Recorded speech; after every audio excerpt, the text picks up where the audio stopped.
Okay, so moving on, we're going to do a few more bits of sort of basic painting and hotkeys and functionality of Photoshop. So I'm just going to make myself a new um, document again. Okay, it's quite small, 1600 by 900 pixels. I'll change my brush back to one of these things.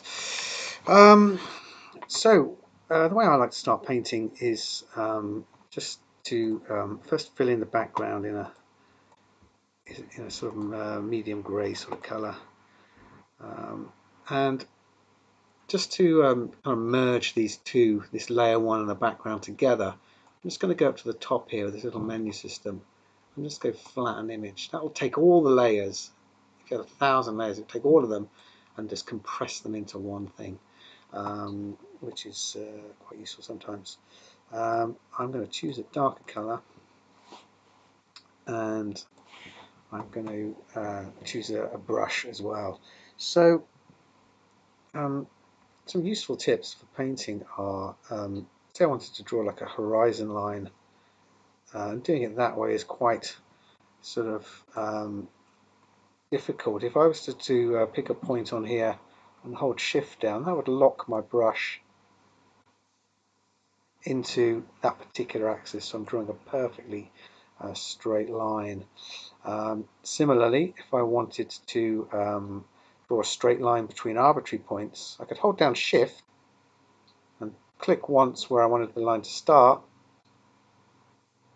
and click again where I wanted it to finish. I could actually carry on. You see it's kind of fading out. That's down to the pressure sensitivity. If I was to do that again, turn the pressure sensitivity off this time, I could click once where I wanted it to start and click again where I wanted it to finish. Click on there and you see it's got a full thick line with pressure sensitivity not involved. So if I wanted to maybe draw some details along this diagonal line, I'm finding it quite tricky to do that freehand.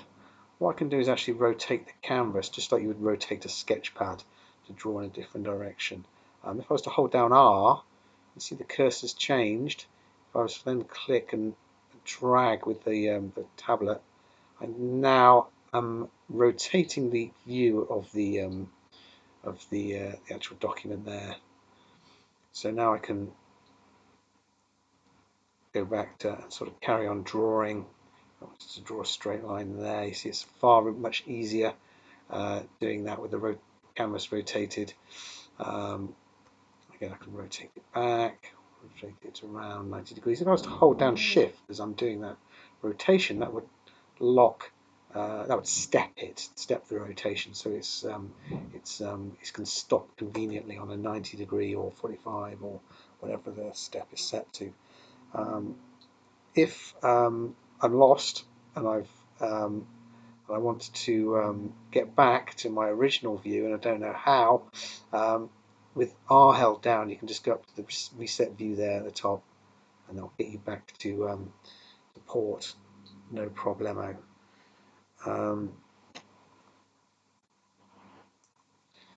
Right, okay, really useful tool now is the General Transform tool.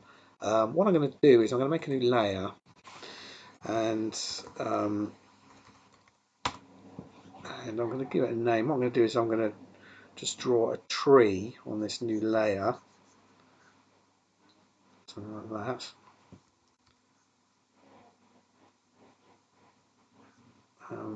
Why not splash out and give it some colour?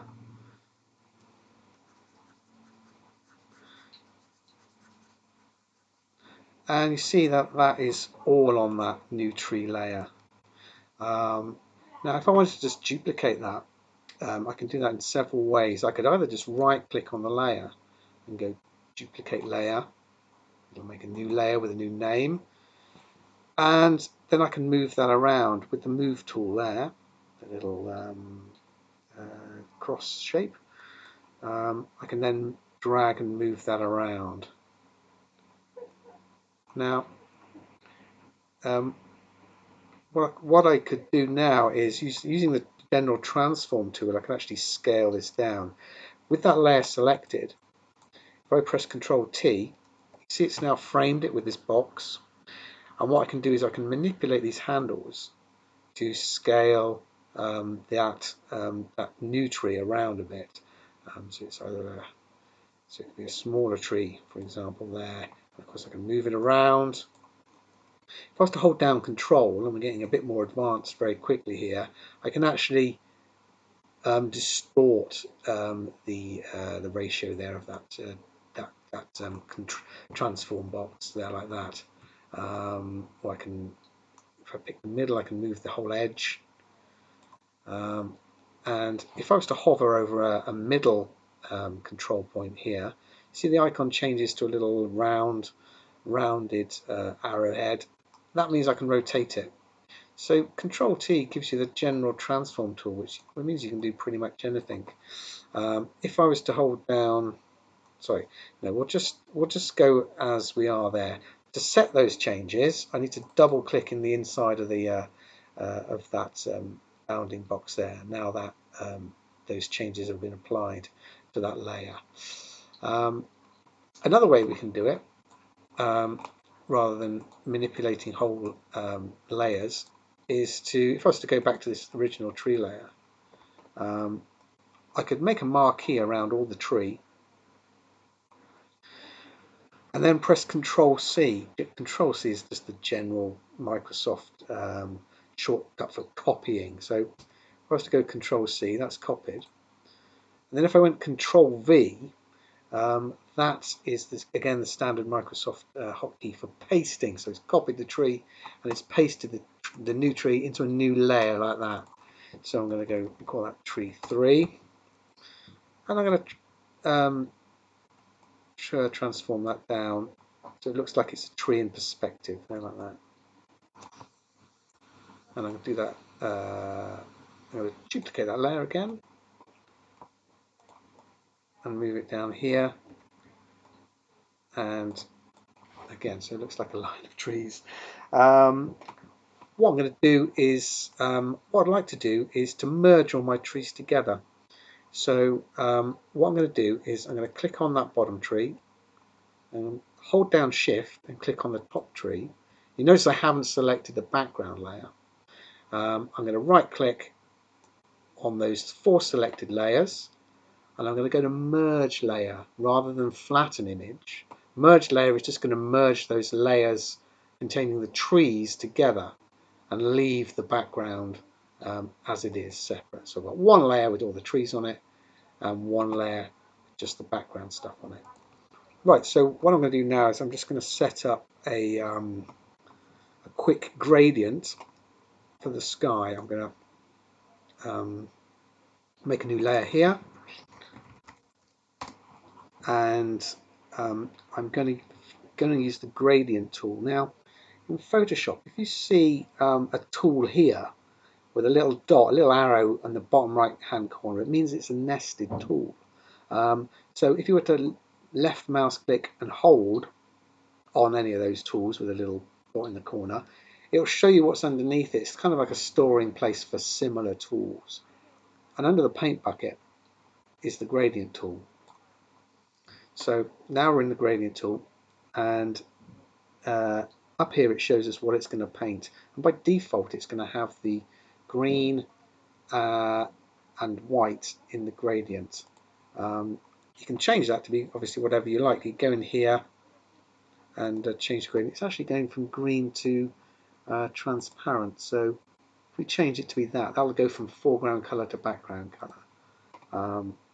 So I'm just going to change. Let's have it as though like an orangey sunset.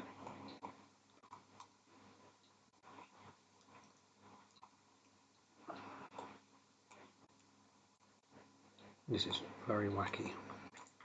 And it's not done that, has it? That's what we want. We want to go back to there and choose the first one, so it's not transparent in any way.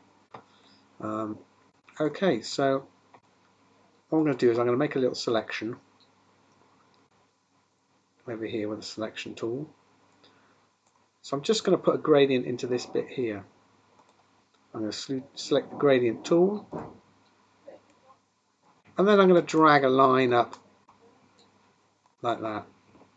And you can see it's made a gradient from the red to the orange in just that selection area there. What I'm going to do next is I'm going to deselect this rectangular area by going Control D, and that will basically deselect everything. Now you can see that the gradient is in front of the trees, and really what I want it to be is behind the trees, but in front of the background. So I'm going to drag this gradient layer between those two. So you can see now that the gradient is behind the trees, but in front of the road in the background layer.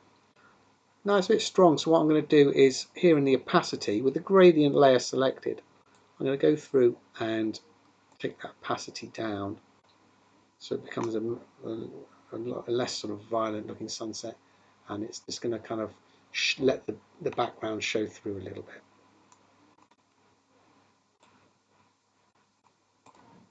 And finally, what we're going to look at, you can kind of see how that sunset is shining through those trees a bit. What I want to use is the eraser tool just to get rid of some of the gradient on that layer.